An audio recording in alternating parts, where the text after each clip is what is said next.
Welcome to the energy drain map, as I'm calling it, and hopefully this will be a tool set and some tactics that you can utilize to audit what's going on in your life and identify where you're going to have the most impact in terms of building energy. For those of you who don't know me and come to this cold, my name is Nick Quinton. I am a fitness coach and I am running a Supercharged challenge inside the Supercharged Facebook group. So if you're not already in that group, then please join and click the link below and get into that group. And that's where I'm sharing most of the information and content around how to build energy through fitness and how to break down the barriers that previously held us all back in terms of trying to find time, trying to find the impetus and the energy to actually go out and train and succeed in the fitness areas and the other domains that are linked to every aspect of life that is promoted by good health. Hopefully that's clear and obvious, and it's something you're thinking about if you've landed randomly on this page. But welcome. So this is a very short presentation to really drill home some of the things that are going through my mind as a father of a young family and someone who is constantly battling against the hecticness of daily life and how to stay in shape and how to maintain fitness, and also how to show up and be energized for my family, my kids, which is by far the most important thing, as well as what the niggling thought in my mind, which is what I call generational health. How can I role model really, really strong, powerful behaviors for my boys so they know that health and fitness is absolute mainstay of my life, and how can I do that? It's not easy. But we need to focus on it to get some outcomes, and we need to be systematic in our approach. So energy drain map is kind of titled this, but really the heading that I think is more pertinent and hopefully hits home is stop doing stupid shit. So this is based on principles of improvement, sustainable improvement. So over the last few years, I've obviously been doing lots and lots of fitness coaching. I've been in this game for, I think, since 2008, so however many years that is at this point.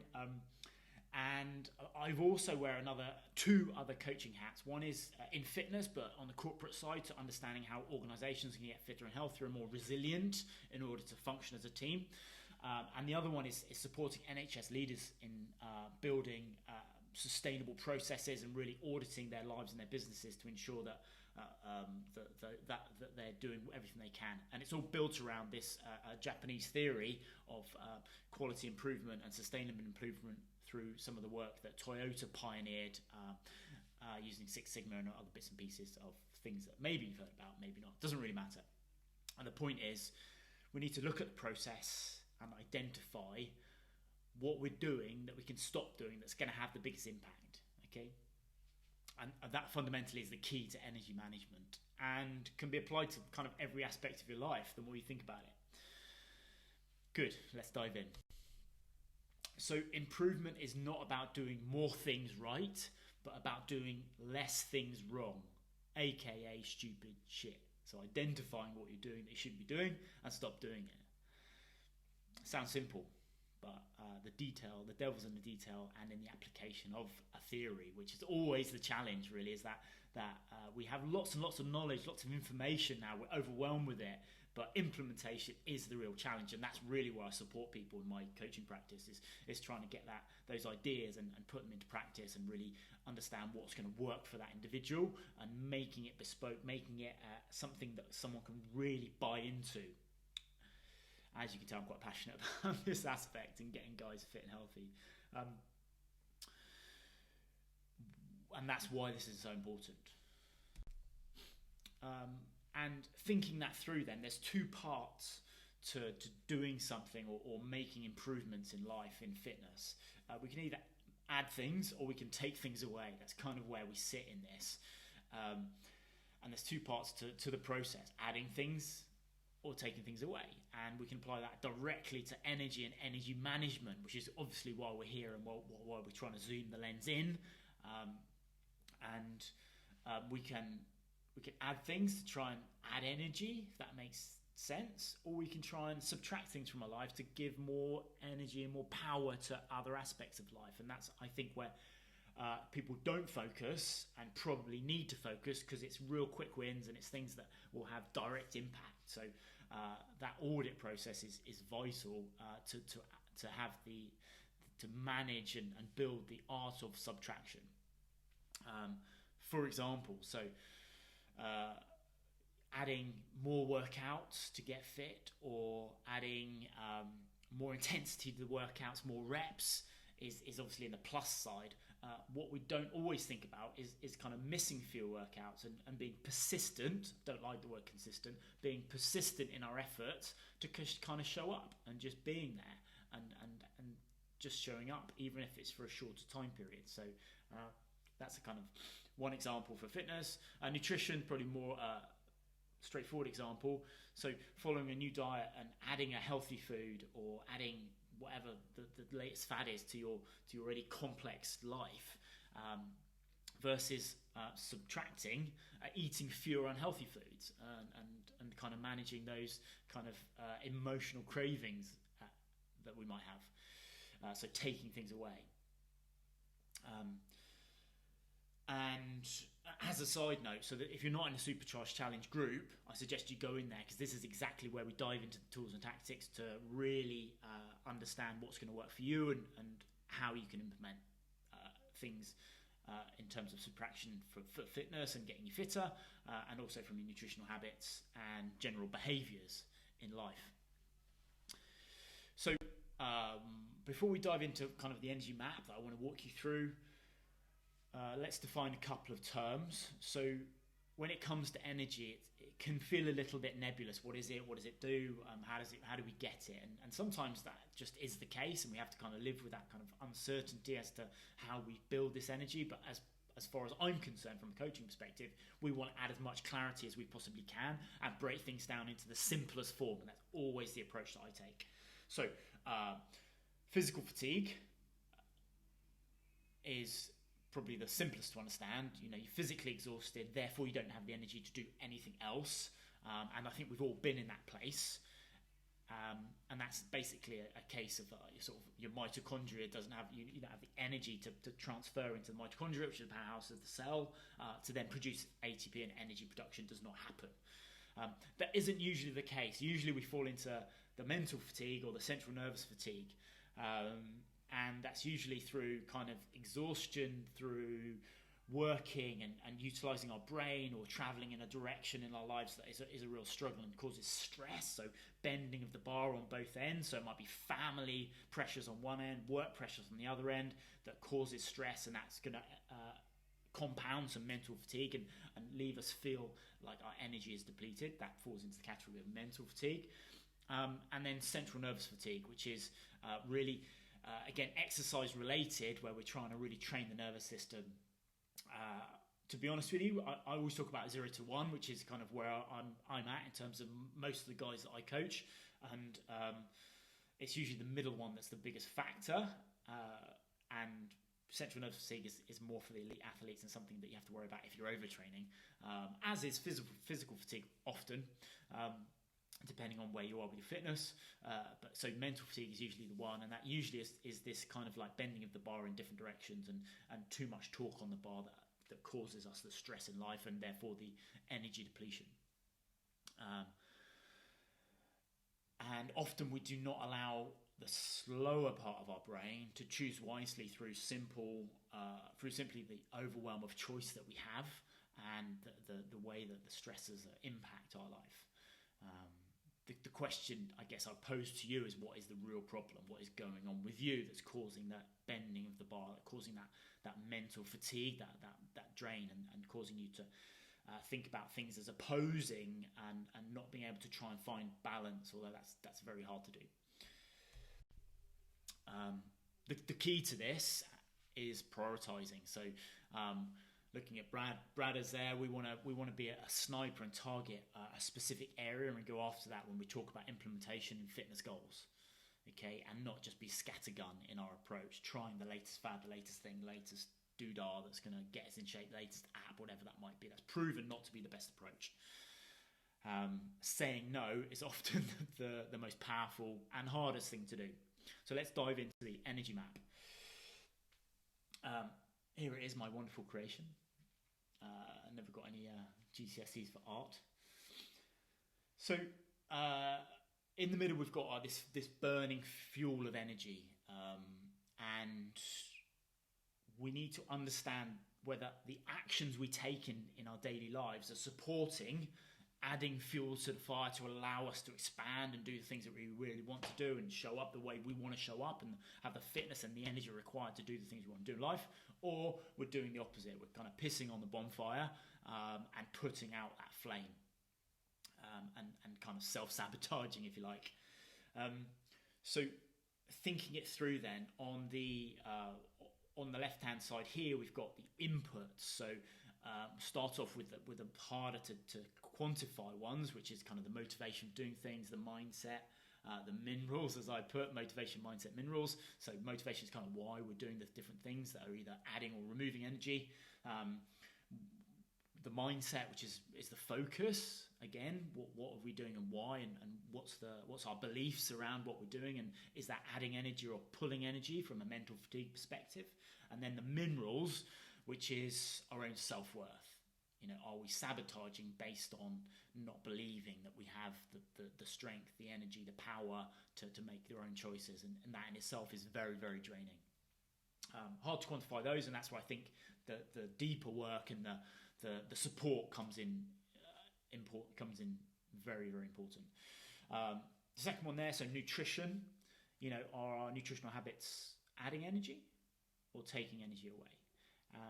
Are we eating things that support good energy levels and good values, as in like good proteins and good sources of fiber, and prioritizing those things over kind of sugary instant things that kind of crash us down? Are we gripping hold of this kind of caffeine train through the day and riding it up and all the way down? And is that adding or detracting? Mobility and movement. Again, this is a funny one, because a lot of people think of exercise, especially if you're struggling, that it's going to take energy from you. And what I want you to think about is flipping that on its head, because you have to, basically. Fitness and good nutrition add energy, so they're absolutely vital in your daily structure. Otherwise, no one has ever succeeded without those. Okay, you're creating such a barrier to success in other aspects of your life if you're not focusing on physical fitness. Never mind the aspects, the impact it's going to have on your mental health and your mindset, your ability to succeed. But you're purely from an energy production perspective. If you're not moving your body, you're not creating that blood flow, you're not telling your system that you want to generate energy through movement, through mobility, then that energy production is going to be reduced. You're going to be taking energy away. You're going to be pissing on that bonfire. Make that clear. Hydration, again, are we supporting good hydration? Are we drinking enough water? Are we utilising kind of energy drinks and crappy liquids to quote unquote fuel our day? And therefore, again, creating this kind of roller coaster ride. And the last one I think is an interesting one, is this resilience to distraction and drains. So we all have things, maybe people in our lives, maybe aspects of work or aspects of daily life, like our phones and social media, or certain people that just drain our energy and become distractions. So any distraction is effectively taking your strength away, taking your energy away, and pissing on that bonfire. Does that make sense? Cool. So those are pretty straightforward and pretty obvious. The process is really to audit what's going on and change the value from detracting energy to adding energy, and subtracting the things that are really not helping, not supporting you. And therefore, you're going to have more in the bucket and less holes. Moving through then. So in terms of output, if we've got all these distractions, all these poor nutritional habits, lack of movement, lack of exercise, no clarity around why we're doing what we're doing and what we're doing in our daily routine and habits, then all our output is going to go in different directions. Therefore, it's going to feel like we're not able to complete our tasks because we don't have the energy, but that's usually just because we're wasting it in different directions, as opposed to being focused, understanding how to progress, building the discipline and habits, and ensuring those outputs are in the direction of travel that is meaningful to us, and picking picking that priority, okay, to go back to Bradders on that sniper rifle, okay, really being targeted in our efforts. And these are all the things that I see really clearly when guys come to me for support, and I put them through the coaching process, and I put them through the kind of microscope of kind of what's going on and why, and really support them in making good, strong, disciplined habits and building that fitness, building those good nutritional habits, and kind of seeing the results very, very quickly as soon as we kind of get to the bottom of this stuff, which is why I feel it's so important. Everyone always wants the tools and tactics, but these fundamentals are really where the value is added, for sure. Hard to explain, hard to leverage as well. So we've got the inputs, we've got the outputs, and that conveys into data. Again, I'm talking about this audit process, and that completes the cycle. So if things are not going well for you, what I suggest is you look at your inputs, you look at your outputs, and you carry out some audit of what's going on. You create some data, some information to allow you to make better choices, better inputs, allow you to focus on better outputs, and that will feed back into some more information to allow you to continue that loop. And as opposed to kind of dousing down your fires through poor choices, you're subtracting the things in your life that are not adding value, and you're fueling the things that you'll want to progress simply by that process of subtraction. Hopefully that makes sense. What else have I put in my notes here? Prioritize one thing at a time. Implement a change and then iterate. Okay, so then follow that loop round and create a feedback mechanism, and be accountable. And again, I think that's where support and help comes in.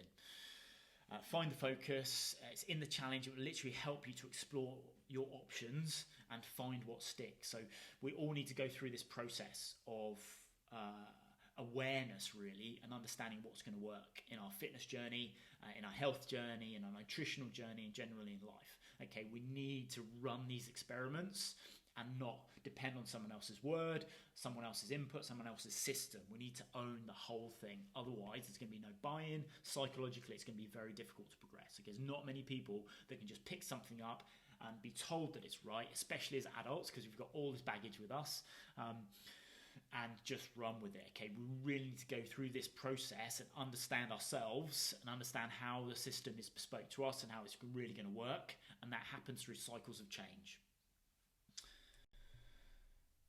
To wrap up then, we are all quaking messes, myself included. Okay, I'm not sitting on a mountaintop trying to preach. These are things that I need to get better at, and these processes, these frameworks really help me to understand what's going on and get clarity, be accountable to myself, and continue a cycle, a feedback mechanism based on information, not guesswork. And that's a quote from Alan Watts, the late great Alan Watts. We are all quaking messes. I like the way that he frames that, because we're all just walking around with a lot of insecurities and a lot of uncertainty. That's the nature of the way we've built our lives.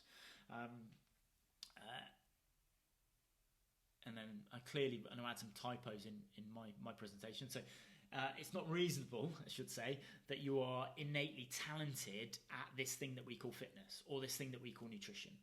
Okay, and that's the question I've got for you. Why do you think, and this is always the case, that you should be talented at this thing called fitness, or talented and knowledgeable and being able to apply someone else's systems to your life? Okay, it's not reasonable that you have that expectation of yourself, and that's where I think you need to develop skills and build those skills, build the skills. For example, the skill of counting, the being able to audit our life and make a measure is a valuable life skill. The skill of understanding and get clarity and building strong habits, that's a skill. It's not reasonable that you are amazing at these things at this stage. There's always going to be deficits, and it's about thinking about the individual skills and building those individual skills. So, that's kind of letting you off the hook to a certain extent, because we don't want to think about things in too tougher terms, and we don't want to be too tough on ourselves. like it says there, we're all quaking messes, and we need to have a starting point. I think for me, the powerful starting point there is really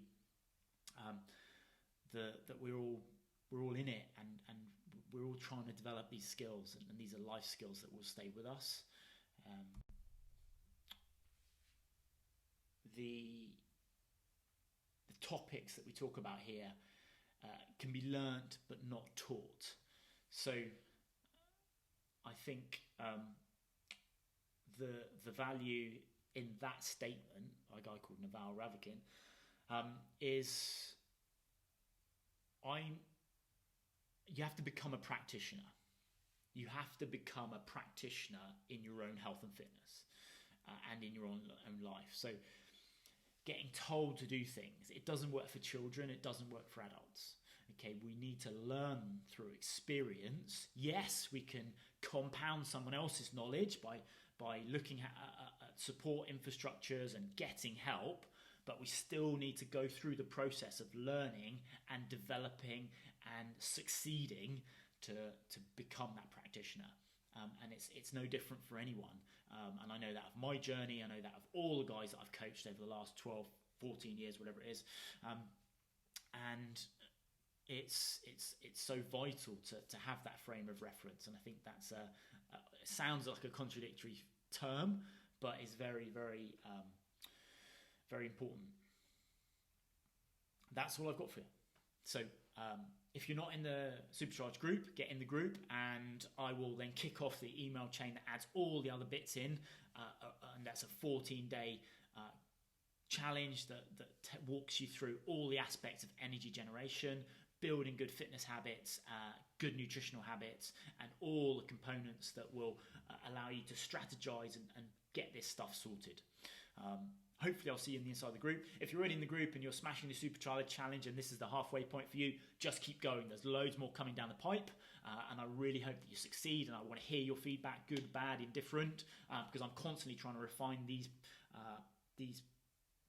packages and these bits of content that I'm creating. So it's really important that we have that cycle of feedback. So I'm laying this out there for free, and I want you to kind of shoot back and help me understand how I can get better at doing this and clearly spell and those bits and pieces. But thank you very much for your time, and I'll see you inside the group.